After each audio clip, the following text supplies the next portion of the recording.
SMA Negeri 6 Banjarmasin belum lama tadi didera isu tak sedap. Sekolah yang berlokasi di Jalan Belitung ini diduga memungut yuran dari siswa. Kabar tak sedap mengemuka seiring beredarnya foto buku yang mencatat yuran bulanan itu. Informasi dihimpun yuran berjalan sejak Juli 2022 lalu dengan besaran Rp100.000. Yuran naik 2 kali lipat dari yuran sebelum tahun ajaran baru.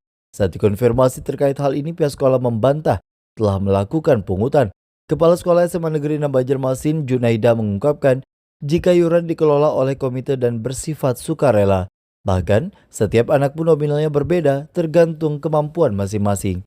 Hal ini dilakukan komite jika dana BOS yang didapat oleh sekolah tidak mampu memenuhi kegiatan sekolah selama setahun. Berita bahwa SMA 6 membuat SPP itu sebenarnya tidak benar. Karena zaman sekarang tidak ada lagi yang namanya SPP. Sampai itu kami juga tidak melakukan pungutan. Yang ada komite itu meminta sumbangan ke orang tua. Karena faktanya tidak seperti yang diopinikan itu, bahwa kami mengadakan pungutan 100.000 itu tidak. Karena faktanya itu orang tua bervariasi penyumbangnya, terserah pada orang tua mau menyumbang berapa. Terlihat seperti yang dilihat di kartu itu ada yang menyumbang 20.000, 25.000, 10.000, bahkan ada yang 5.000, seperti itu, 30.000. Tapi ada juga yang menyumbang 100, 75 itu ada Pak, bahkan 100.000 lebih ada juga.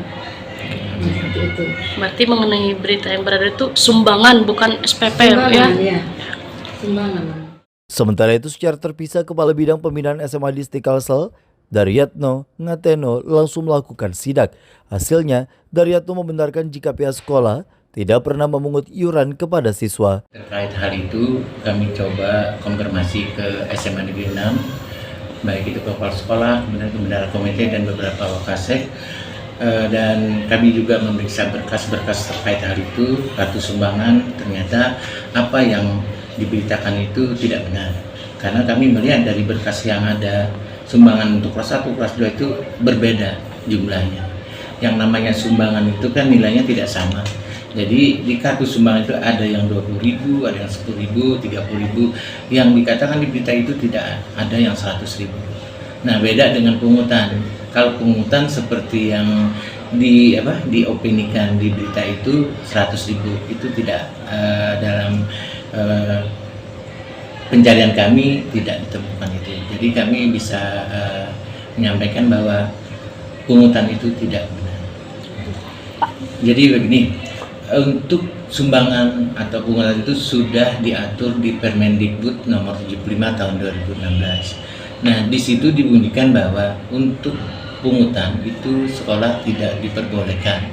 Kemudian untuk sumbangan masih diperbolehkan, karena ya kita ketahui untuk pembiayaan sekolah itu bersumber dari dana BOS dan BOS reguler, dan itu kalau dijumlahkan tuh masih belum mencukupi untuk biaya per anak untuk setahun. Nah, disitulah kemudian sekolah dan komite sekolah bagaimana caranya untuk menutupi hal itu, dan ini yang diusahakan oleh sekolah, yaitu dengan meminta sumbangan. Sesuai dengan Permendikbud nomor 75 tahun 2016, sekolah tidak diperbolehkan melakukan pungutan, namun jika sifatnya sumbangan masih boleh. Nina Megasari, Duta TV Banjarmasin.